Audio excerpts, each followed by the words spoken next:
The life of Ramon Navarro was bookended by immense stardom on one end, and then, in his very last breaths, immense tragedy. In 1968, the secret that Ramon Navarro tried so desperately to hide throughout his career came out in one infamous, violent act. After that Bloody Wednesday, the legacy of this Latin lover was never the same. In many ways, Navarro's beginnings were steeped in tragedy. Born José Samaniego on February 6, 1899 in Mexico, his family were wealthy doctors and dentists. And there was even a legend they were descended from Mexican royalty. A huge family of 12 children, they lived on an enormous family estate they called the Garden of Eden. Before Navarro had turned 18, he was already set on being a heartthrob. While in Los Angeles, he befriended famed Hollywood power couple Rex Ingram and his wife Alice Terry, who both saw good old dollar signs in the young man's sweet, serene face. Before they started promoting him, however, they asked him to make one big change. Ingram and Terry didn't think the soon-to-be star's birth name of José Samaniego was going to fly, and pressured the teen to change it to a more silver screen-friendly name. Even that didn't go to plan. According to legend, he chose Navarro after his friend Gabriel Navarro, but after a typing error ended up with Ramon Navarro. Either way, the rest was history. Besides his new name change, Ramon Navarro had one more Hollywood strategy up his sleeve. At the time, Rudolph Valentino was the king of Hollywood and the prince of most women's hearts. But Ingram and Terry cleverly positioned their protege as competition for the so-called Latin lover. Yet even though these elder stars helped Navarro immensely, their relationship had a dark side. Ingram believed Navarro could be a star, but he was also shamelessly using him. The director had actually worked with Rudolph Valentino first, but found him too difficult, and he was hoping the naive Navarro would prove easier to control. When Ingram promoted his newest male ingenue, he forced Navarro to take up Rudolph Valentino's mannerisms and his physical traits, down to the very last creepy detail. When Navarro took publicity shots, Ingram even made him comb his hair in the exact same way that the Italian heartthrob did.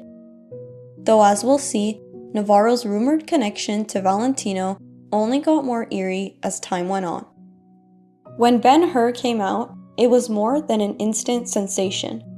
It was also an instant controversy, and Navarro was right at the center. As the wealthy, glamorous Jewish prince Ben-Hur, Navarro wore a series of tight, shiny, and short costumes, setting his female fans' nerves once more and firmly cementing his hunk status. But behind the scenes, things were much less glamorous.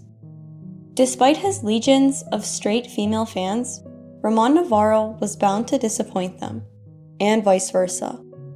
The Mexican heartthrob was actually thoroughly homosexual, even as he desperately tried to conceal this fact from the public eye, keeping his private life intensely private.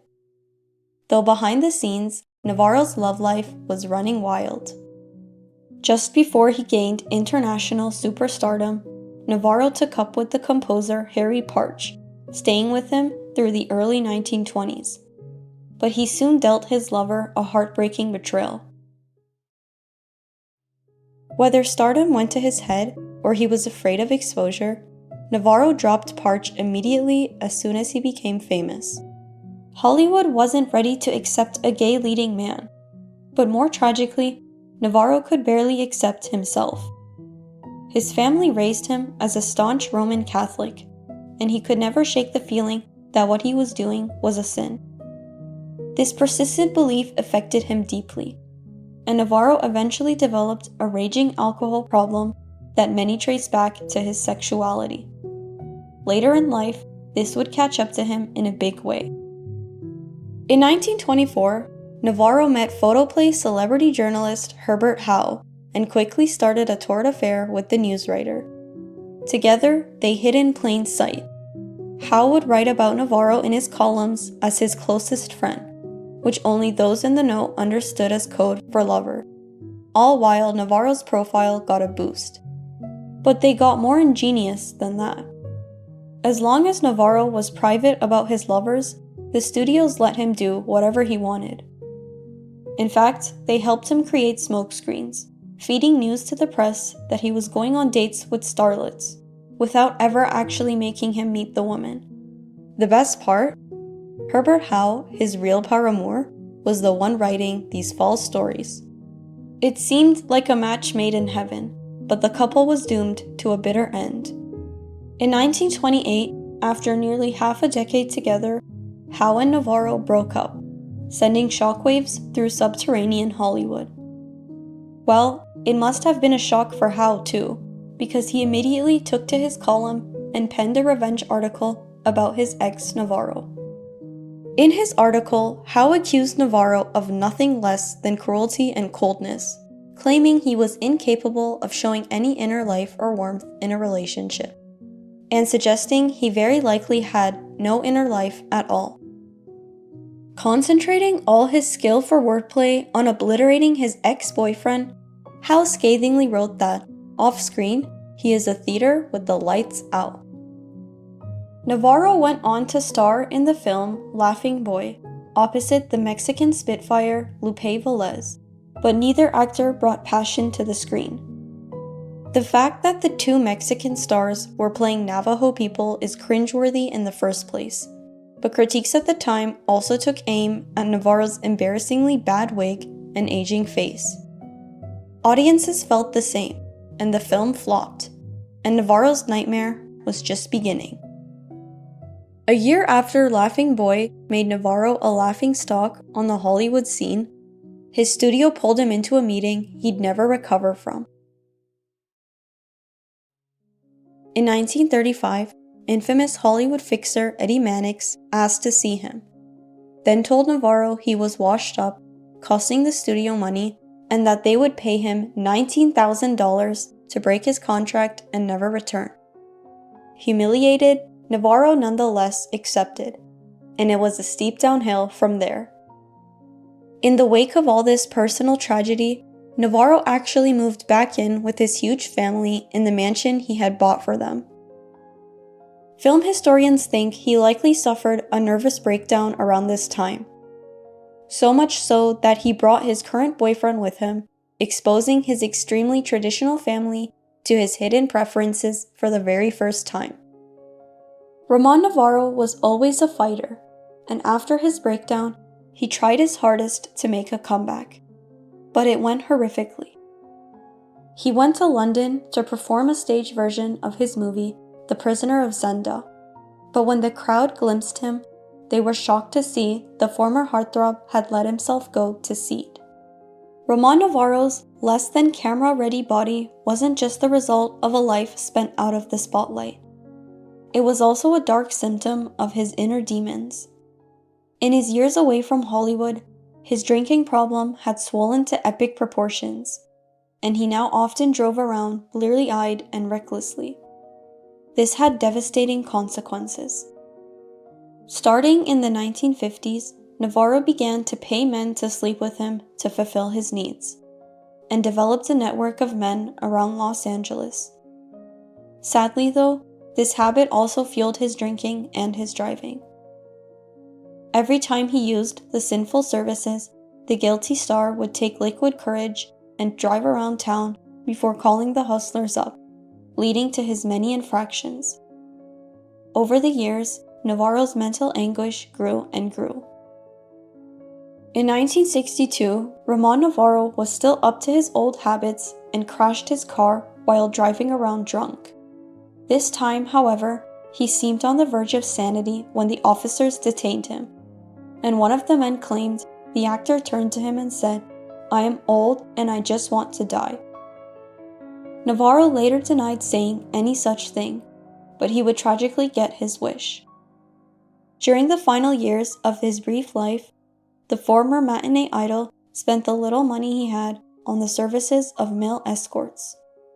One of Navarro's favorite technicians was a young man named Larry Ortega, a longtime contact who Navarro would often pay with coded checks that referenced gardening or, more pointedly, massage. For a while, Ortega and his larger network kept Navarro satisfied and safe. Until, that is, the fateful day the star was left cold on a bed, choking in his own blood.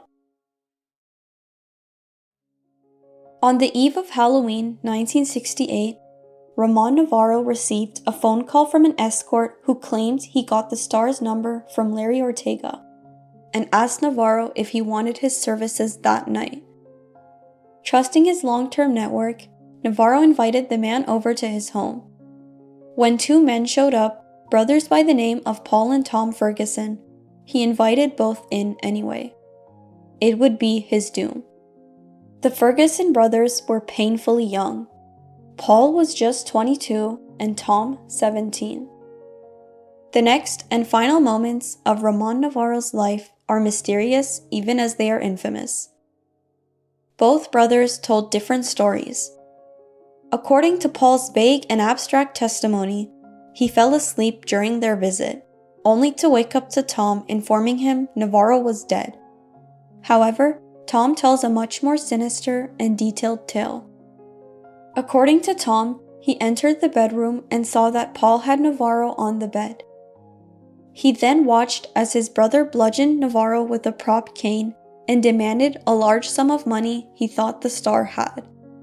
By the time Tom went to the bathroom and came back, Navarro's life had dwindled to nothing. Whatever the truth, Ramon Navarro was dead, but Tom and Paul weren't finished. After doing the deed, the Ferguson brothers had to cover it up, and they went to great lengths to mask the scent of their trail. Paul and Tom proceeded to make it look like either a female sex worker or Larry Ortega himself had been the one to take Navarro's life, putting a rubber in his hand while also writing Ortega's name on a bedsheet and in a notepad. As for that stash of money Paul claimed Ramon Navarro had, it was non-existent. In the end, the Fergusons left Navarro's house that night with a measly $20 bill they had found in his housecoat pocket. By the time the authorities got there, the former star's body was in bad shape. He had bruises from head to toe, and officers even found his broken tooth lying on the floor. Eventually, they determined the cause of his demise was asphyxiation. But this led to the most infamous rumor of all. For years in Hollywood, whispers persisted that when Ramon Navarro met his mortifying end, he hadn't choked on his own blood, but on an embarrassing bedroom toy.